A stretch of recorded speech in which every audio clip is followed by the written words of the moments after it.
Future State Harley Quinn issue number 2. Holy cow, did this just feel right.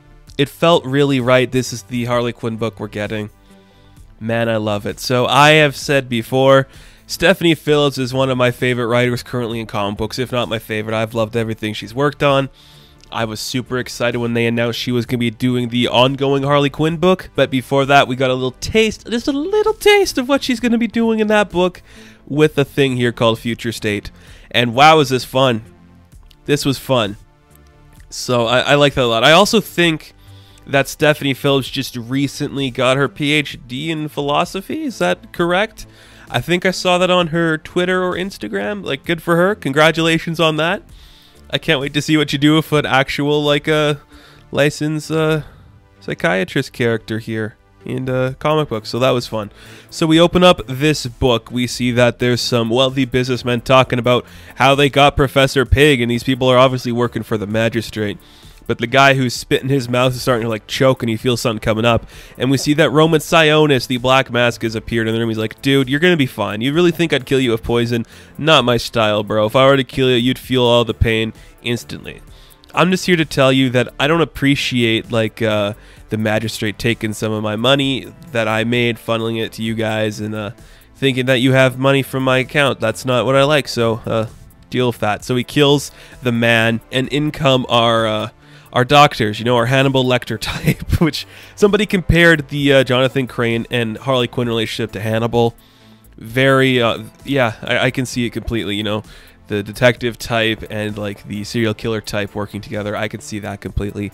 Very fun stuff. So like, yeah, this is definitely Roman Sionis. We got to figure out what he's doing here and what it is. And Harley's just being really fun. She's like, this is really cute. Look at all this stuff. We're just playing with bodies. We're fighting guys in masks. Like the good old days. We're just enjoying ourselves. And Harley Quinn's kind of lying and just like, yeah, okay.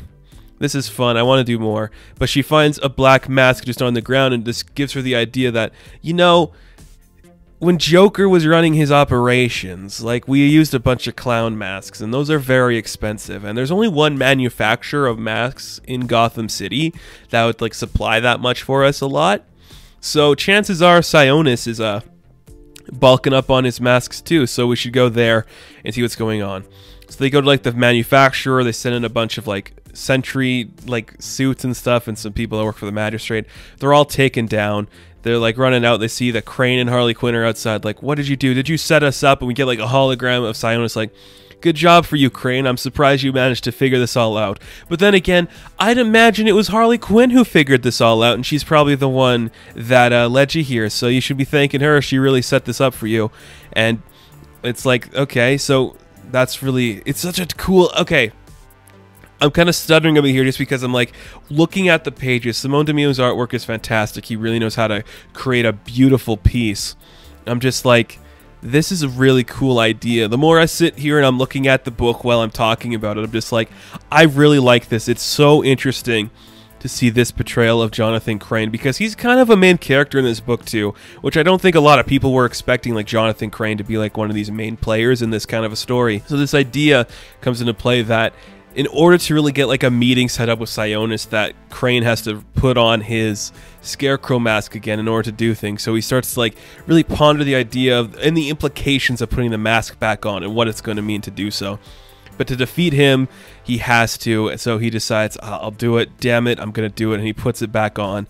And we see that Harley Quinn is breaking into the factory, and she's like, yo, what's up? Hey, Sionis, what's going on here? Everyone's having fun. He's like, oh, great. There's no way you're here on your own, though, Harley. Like, you don't really care that much.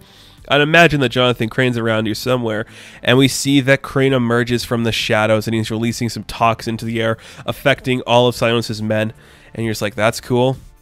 Looks great. Having a lot of fun with that. They get into an interesting fight, and Harley Quinn is just kind of like standing by, not really doing anything, because it's not her fight. She has no need to do this. What? Let Black Mask and Scarecrow fight themselves silly. She does get in a few good licks, though, because of course it's a Harley Quinn book.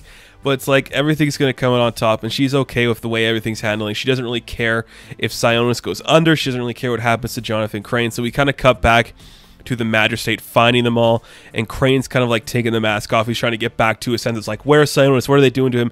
And they're hauling away Sionis just in a random like ambulance is getting him out of there. And you see Harley Quinn played both sides of the board, baby.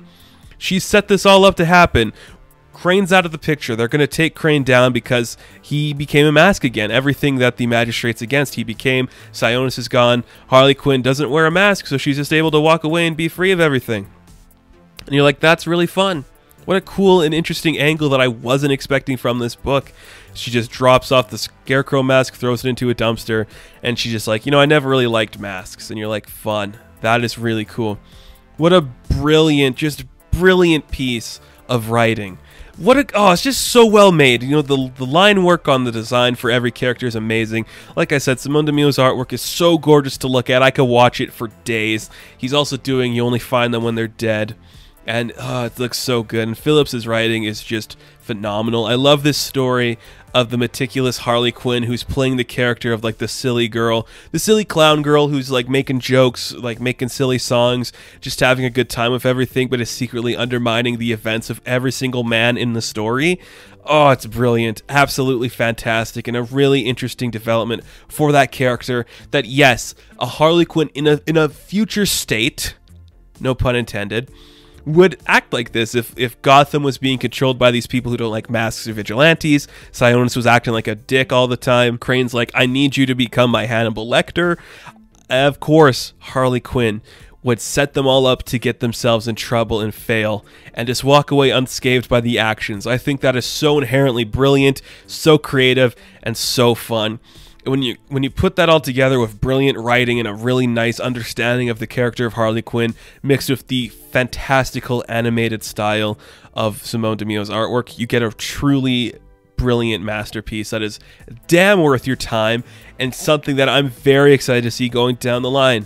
These are two talents, Stephanie Phillips and Simone DeMille. These are two talents that I'm like, I can't wait to see what they do next. Very good stuff. I can't wait to see what comes from Harley Quinn and Stephanie Phillips and what DeMille will be doing in his next projects. I've really enjoyed this. A really fun future state book that will surprise a lot of people. It is probably the strongest of all the Batman adjacent titles, and I think a lot of people should check it out for that. So, Future State Harley Quinn issue number 2, I am going to give an 8 out of 10.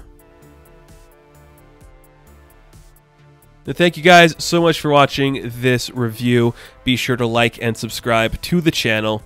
As always, you can check me out on Instagram, Patreon, Twitter, all that good stuff. And I'll catch you in the next one. Have fun. Stay safe. Good luck.